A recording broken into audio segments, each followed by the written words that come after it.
विश्वामित्र जी के साथ में राम और लक्ष्मण चल दिए। जैसे थोड़ी आगे बढ़े, एक आश्रम दिखाई दिया।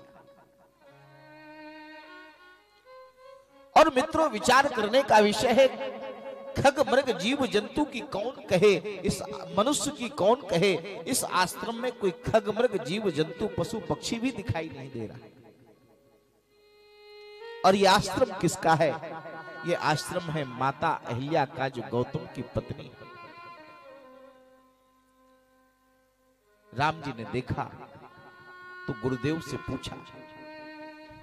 पूछा, मुनि शिला प्रभु देखी। पूछा।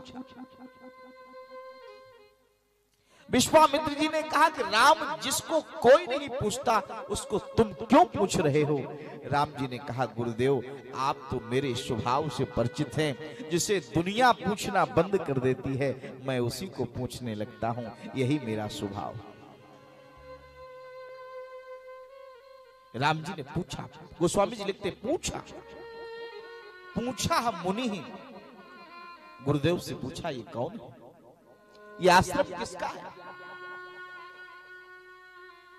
गुरुदेव ने बता दिया, सुच संयम हीन भई, यही ते पति त्याग दई पछतावत है।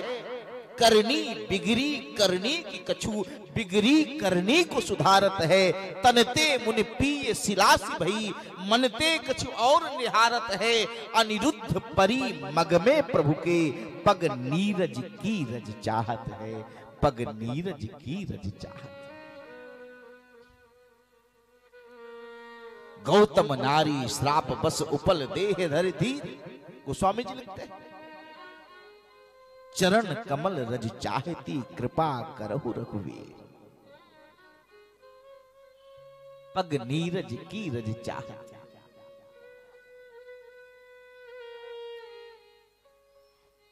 और महाराज,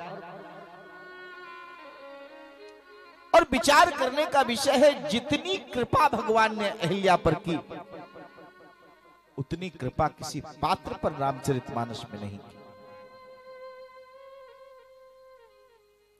किसी ने कहा कि भगवान क्या है? गीतावली रामायण में गोस्वामी तुलसीदास जी महाराज लिखते हैं, कलि पावन अवतार कवि कुल चक्र चूड़ामणि, संत शेखर पूज्य चरण गोस्वामी तुलसीदास जी महाराज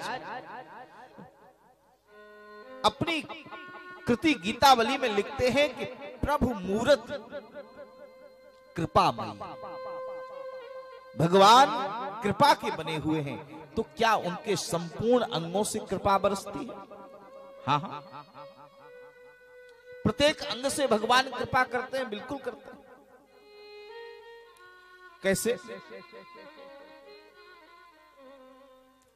बोले महाराज, क्या प्रभु कर कमल से कृपा करते हैं? बोले हाँ। लंका कांड में वह दृश्य देखने को मिला था, किष्किंधा कांड में वह दृश्य देखने को मिला था। कर परसा सुग्रीव शरीरा, तन भाकुल से गई सब पीरा। तन परसा सुग्रीव शरीरा, वही कुल से मिटी सब पीरा। कर परसा सुग्रीव शरीरा, तन भाकुल से गई सब पीरा।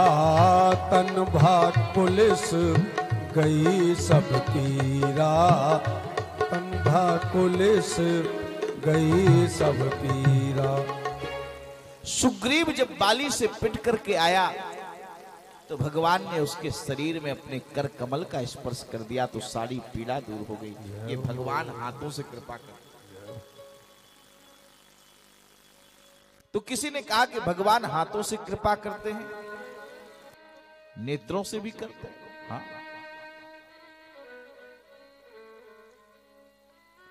लंका कांड में जब बानर अचेत हो गए, बानर वाहिनी अचेत हो गई, तब भगवान ने दृष्टि डाली तो बानर पुनः सचेत हो गए।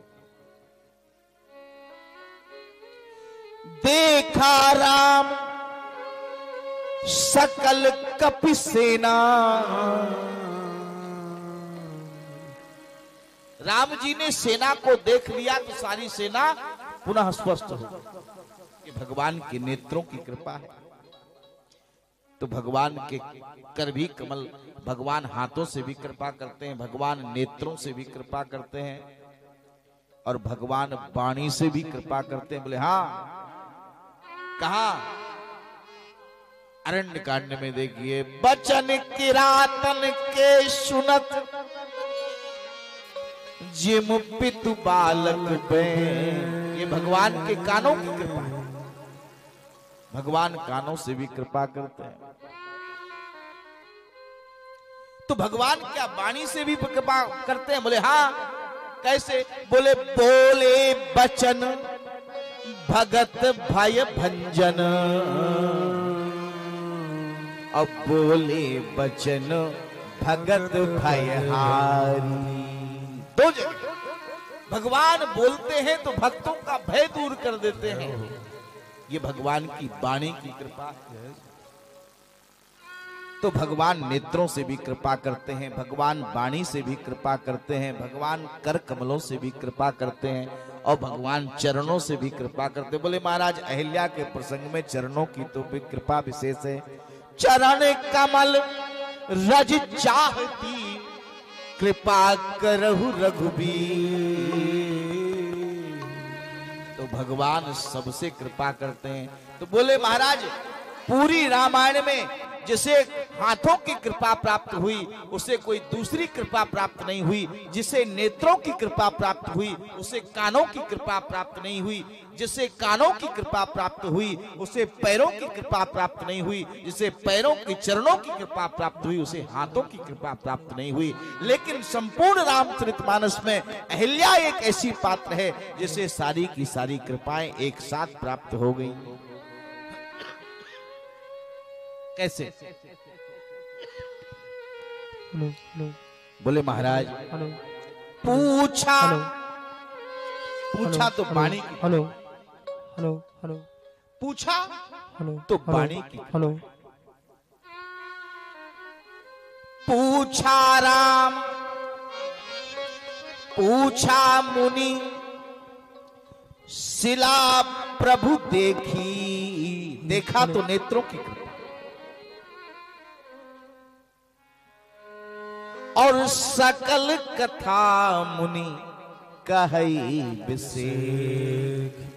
कथा कही विश्वामित्र जी ने, सुनी राम जी ने। यह कानों की कृपा है। और महाराज चरणों की कृपा तो यहां विशेष है ही। तो एक साथ संपूर्ण कृपाएं राम जी ने अहिल्या के ऊपर कर दी।